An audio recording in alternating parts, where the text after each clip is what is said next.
They said Bronson Reed was unstoppable. They said he was the future of WWE's monster division. They said he was ready for the main event. Well, guess what? They were dead wrong. What we witnessed wasn't just a match, it was a public execution, a career-ending beatdown that left Bronson Reed looking like he'd never stepped foot in a wrestling ring before. And if you think I'm exaggerating, stick around because what I'm about to show you will make your jaw drop to the floor. The wrestling world is in complete chaos right now, and Triple H's booking decisions are being questioned by everyone. How do you take a rising star like Bronson Reed, build him up for months, only to feed him to Brock Lesnar like he's some random jobber from catering? This isn't just bad booking, this is character assassination at its finest, and I'm about to expose exactly why this match was the biggest mistake WWE has made this year. But before we dive into this absolute disaster, let me paint you the picture of what really went down. This wasn't David versus Goliath, this was David versus Goliath if David forgot his slingshot, broke both his legs, and Goliath decided to bring a sledgehammer to the fight. From the moment Brock's music hit,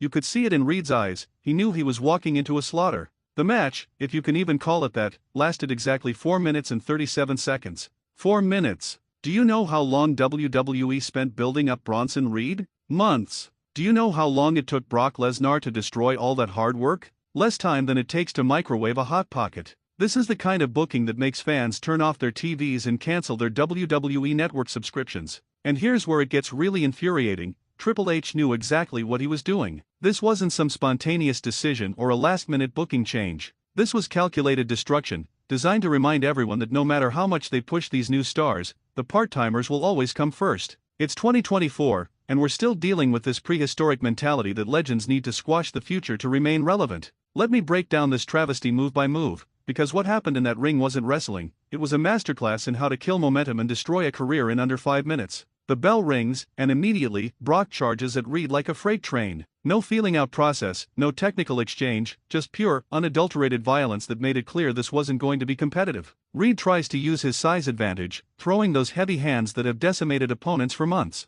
But against Lesnar? They might as well have been pillow fights. Brock catches one of Reed's punches, transitions into a textbook German suplex, and suddenly the 330-pound monster from Australia is flying through the air like he weighs nothing. The crowd went silent, not in awe, but in shock at how easily their new favorite was being manhandled. Then came the moment that broke the internet. Lesnar hit 5 consecutive German suplexes, each one more devastating than the last. By the third one, Reed wasn't even trying to land on his feet anymore. He was just a ragdoll being tossed around by a predator who was enjoying every second of the carnage. The commentary team tried to sell it as competitive, but even Michael Cole's enthusiasm couldn't hide the fact that we were watching a one-sided beatdown. And here's what makes this even more insulting. Triple H positioned this as Reed's big opportunity. They hyped it as the moment where Bronson Reed would prove he belonged in the main event scene. Instead, what we got was a reminder that in Vince McMahon's old system that Triple H apparently still follows, homegrown talent will always be sacrificial lambs for the part-time legends. The finish was the most predictable thing in wrestling history.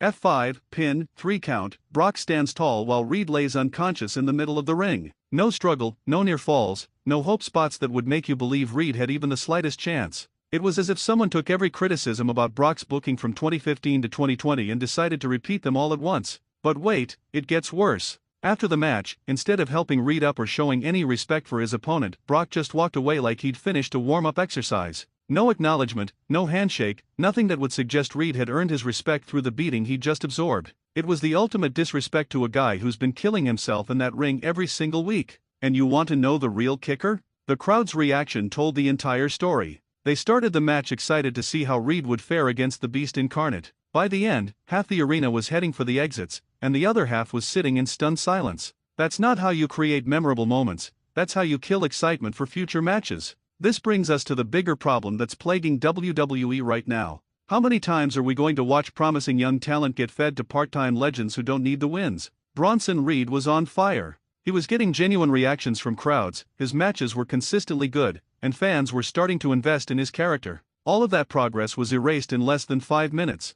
Think about Reed's trajectory before this match. He defeated established names, looked dominant in multi-man matches, and was building genuine momentum as a legitimate threat in WWE's heavyweight division. Fans were starting to believe in him, starting to see him as someone who could hang with the top guys. That belief system that took months to build was destroyed faster than you could say Suplex City. And let's talk about what this does to the entire roster's credibility. If Bronson Reed, a guy who's been protected and built up as a monster, can't even make Brock Lesnar break a sweat, what does that say about everyone else? It creates this impossible standard where only a select few part-timers are seen as legitimate threats, while everyone else becomes interchangeable cannon fodder. The timing of this match makes it even more frustrating. We're in an era where fans are more invested in storytelling and character development than they've been in years. People want to see their favorites grow, evolve, and overcome obstacles. What they don't want is to watch months of character development get flushed down the drain for a cheap pop from a returning legend. Here's what really grinds my gears about this whole situation: Triple H knows better. As a wrestler, he understood the importance of building new stars and creating compelling storylines.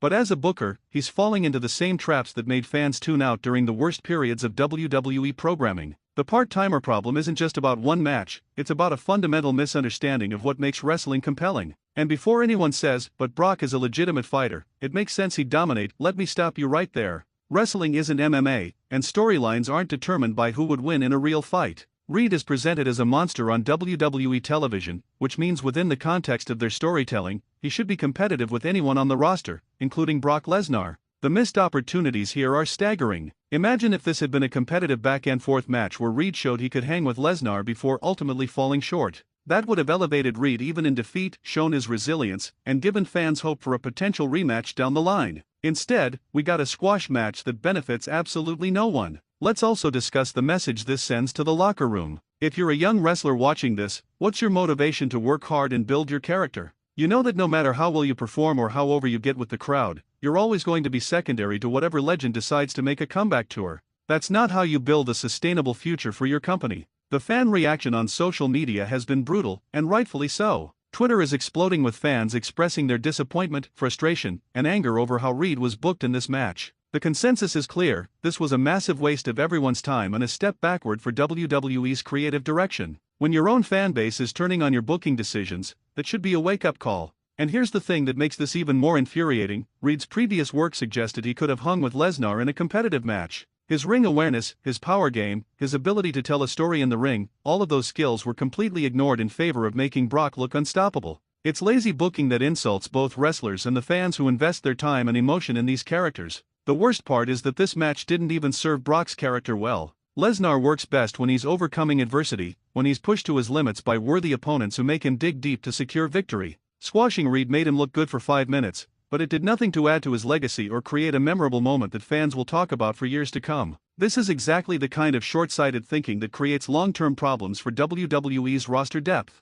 When you consistently present your homegrown talent as inferior to part-time legends, you create a ceiling that new stars can never break through. It becomes a self-fulfilling prophecy where fans don't invest in new characters because they know those characters will never be treated as true main event material. The booking philosophy behind this match represents everything wrong with modern WWE's approach to talent development. Instead of using Lesnar's presence to elevate Reed through association, they used it to remind everyone that the glass ceiling is still very much in place. It's 2024, and we're still watching the same mistakes that drove fans away during the worst periods of WWE programming. What's even more maddening is that Triple H had the perfect opportunity to course-correct some of the damage from Brock's previous runs. Instead of repeating the same old formula of Brock shows up, destroys everyone, leaves, he could have used this match to show that the new generation is ready to compete at the highest level. That opportunity was completely wasted. The ripple effects of this match will be felt for months, maybe even years. Reed's credibility is shot, fan investment in his character has been severely damaged, and the entire roster looks weaker by association. One match, 4 minutes and 37 seconds, undid months of careful character building and storytelling. That's not just bad booking, that's creative malpractice. So here's my question for all of you watching: how many more times are we going to accept this kind of treatment for the wrestlers we invest in? How many more promising careers need to be derailed for the sake of making part-timers look dominant? And most importantly, when is WWE going to learn that building new stars is more important than protecting old ones? The Brock Lesnar vs. Bronson Reed match wasn't just a disappointment, it was a reminder that some things in WWE never change, no matter who's in charge of creative. Until the company commits to truly elevating their homegrown talent instead of using them as stepping stones for legends, we're going to keep seeing the same frustrating patterns repeat themselves. This match could have been a star-making performance for Reed, a chance for him to show he belonged on the biggest stage against one of WWE's most legitimate threats. Instead, it became another example of wasted potential and short-sighted booking that prioritizes immediate shock value over long-term storytelling success. What happened to Bronson Reed wasn't just a loss, it was character assassination disguised as sports entertainment. And until WWE acknowledges that their future stars deserve better than being fed to part-time legends, we're going to keep having these same conversations about wasted opportunities and frustrated fans. The Beast Incarnate may have won the match, but WWE lost something far more valuable: the trust and investment of fans who believed that this time would be different, that this time the homegrown talent would be treated with the respect they deserve. That trust, once broken, is incredibly difficult to rebuild. And that is exactly why this match will go down as one of the most damaging booking decisions.